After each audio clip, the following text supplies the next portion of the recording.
Halos tumambling ang sambayan ng Pilipino nang masungkit ni Carlos Yulo ang 2 gintong medalya mula sa 2 kategorya ng gymnastics para sa Paris Olympic noong nakarang taon lamang. Hindi din naitago ng binata ang kanyang saya sa milestone na kanyang na-achieve mula nang siya'y sumali sa mga ganitong klaseng paligsahan. Bilang tatay, nakaka-proud talaga po na makamit nila yung mga ganyang mga medals. Lalo na ngayon po, Olympics. Dati parang batang Pinoy, kalarong pambansa. Ngayon, may mga Asian Games. Ngayon, Olympic po, medyo malaking liga na po yan. Nakaka-proud po kasi medyo international na sa training. Porsigido siya. Gusto niya makuha yung medals kahit ano po. Pangarap niya po yun, simula pa nung bata po. Nakasabit siya sa ring, di pa niya alam yan.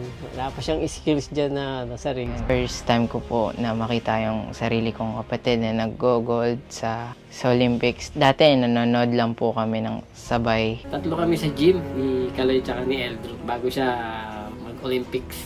Ang 2 Olympians. Lagi po akong sinasama ng lolo ko sa mga trainings ng mga kuya ko. So, nakikita ko po yung mga training nila. Influensya po ako ni kuya dahil sa tips niyang ginagawa. Bilang teammate, nakikita ko siya na focus lang. Ang galing mo kuya. Napaiyak mo lahat ng mga Pilipino. At proud na proud kami sa'yo. 7 taong gulang lamang si Carlos Yulo na magkaroon siya ng interes sa gymnastics. Nagsimula lamang ito sa isang laro-laro lang nang magpa-sirkus-sirkus siya sa isang park sa Malate. Ang madalas noon nakasama ni Carlos Yulo sa mga nilalakuan nitong kompetisyon ay ang kanyang teacher at coach na si Teacher Ezra. Hindi siya napapanghinaan ng loob. Parang nagiging motivation niya yon na para galingan pa. Hindi biro ang peligro hatid ng sports na napili ni Carlos mula pa lamang sa pagsasanay hanggang sa mismong laro. Palagi itong may kaakibat na peligro lalo pat kung minsan mahirap tansyahin ang kanyang lalandingan o babagsakan. Subalit dahil sa pagpupursige niya at puspusang pagsasanay, parang ibon na lamang ngayon si Carlos Yulo kapag siya'y nasa ere.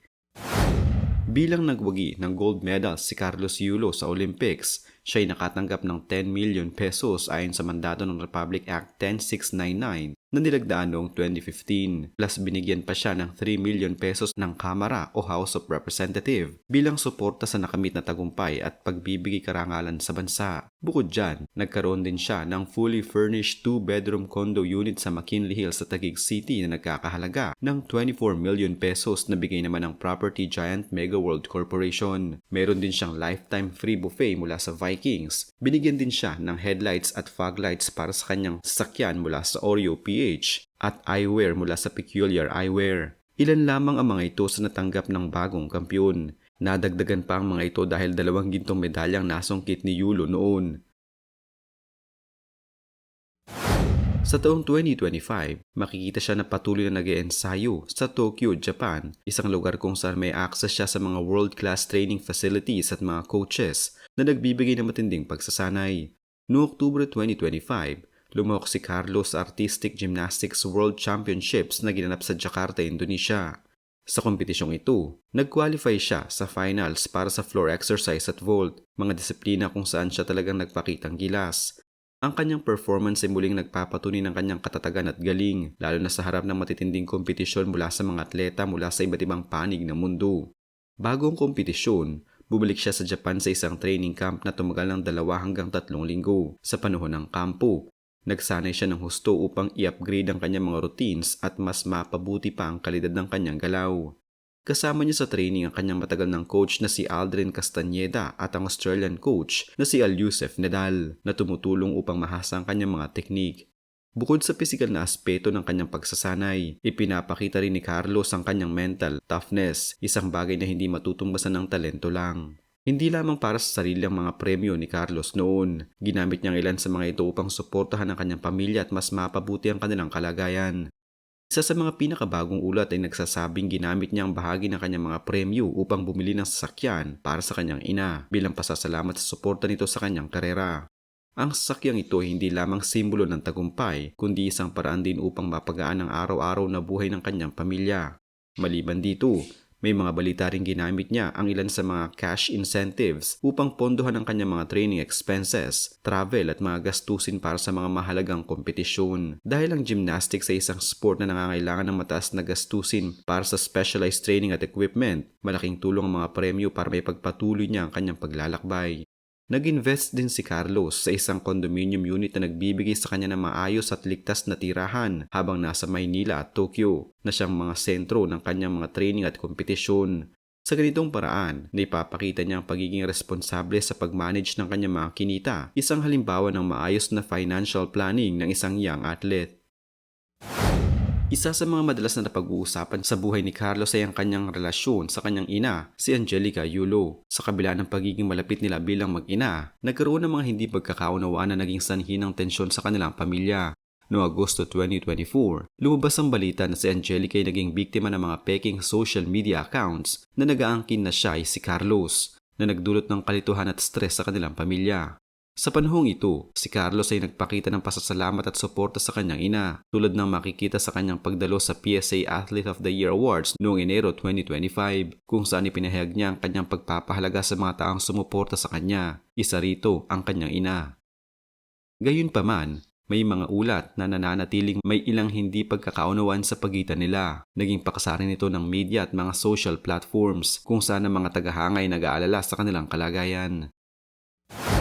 Kasabay ng mga isyu sa pamilya, si Chloe San Jose naman ang matagal ng partner ni Carlos at patuloy na sumusuporta sa kanya sa kabila ng mga pagsubok. Sa isang panayam noong Setyembre 2024 kay Tony Gonzaga, ibinahagi ni Chloe ang kanyang nararamdaman tungkol sa mga isyong pampamilya na kinasasangkutan ni Carlos. Ayon kay Chloe, nasasaktan siya para sa kanyang boyfriend dahil sa halip na suportahan siya ng pamilya, sila pa ang nagiging sanhi ng kalungkutan. Subalit nanatili siyang matatag sa tabi ni Carlos. Patuloy na nagbibigay ng lakas at pag-asa sa kanyang paglalakbay bilang atleta. Noong Enero 2025, ipinagdiwang nila ang kanilang ika-5 anibersaryo bilang magkasintahan. Sa kanilang social media accounts, makikita ang mga sweet na mensahe na nagpapakita ng kanilang pagmamahalan at suporta sa isa't isa. Ang kanilang relasyon ay nagiging inspirasyon sa maraming kabataan na kahit numaan sa mga pagsubok, maaaring magtagumpay kung may tamang suporta at pagmamahal. Hindi lahat ng kwento ni Carlos ay puro tagumpay lamang, tulad ng ibang sikat na mga tao. Dumaan siya sa mga personal na hamon, lalo na sa usapin ng pamilya at media scrutiny. Ang mga isyong ito ay nagdulot ng stress at emosyonal na paghihirap sa kanya, na siyang ginamit niya bilang motivation upang lalo pang magsumikap sa gymnastics. Sa kabila nito, ipinakita ni Carlos ang pagiging bukas sa kanyang mga issue ay isang hakbang patungo sa pagkakaroon ng kapanatagan at kapayapaan. Sa kabila ng lahat, ang hinaharap ni Carlos ay mukhang mas maliwanag kaysa dati. Patuloy ang kanyang pag-angat sa international gymnastics scene at inaasahan na magdadala siya ng karangalan sa bansa sa mga darating na kompetisyon. Plano rin niya na higit pang pagbutihin ang kanyang mga routine upang makuhang ginto sa susunod na Olympics. Bukod dito, nagpaplano rin siyang maging bahagi ng mga programang tutulong sa mga batang atleta upang bigyan sila ng pagkakataong maabot ng kanilang mga pangarap.